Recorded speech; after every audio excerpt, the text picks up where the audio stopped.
Nahuli ng pinagsanib na puwersa ng Dapitan City Police Station at iba pang unit ng pulisya ang top 3 most wanted person municipal level na kinilala na si alias Nilo, 33 anyos, residente ng Barangay Uwaon, Dapitan City, Zamboanga del Norte sa isinagawang law enforcement operation dakong alas 12:30 ng hapon, nito lamang ika-17 ng Nobyembre taong kasalukuyan.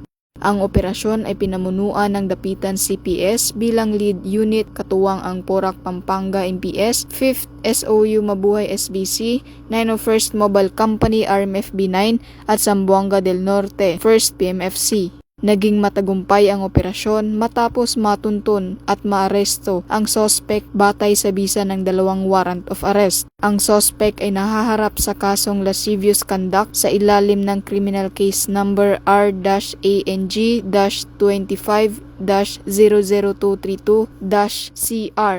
Ang warrant ay inihain ni Honorable Edwin Cruz Siapco, Acting Presiding Judge ng RTC Branch 59, 3rd Judicial Region, Angeles City, Pampanga noong ika-23 ng Enero taong kasalukuyan na may inirekomendang piyansa na 200,000 pesos.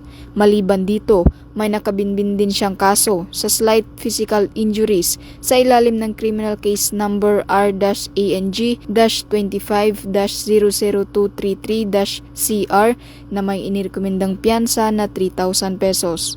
Matapos ang pag-aresto, ang suspect ay dinala sa Dapitan CPS para sa wastong dokumentasyon at tamang disposisyon.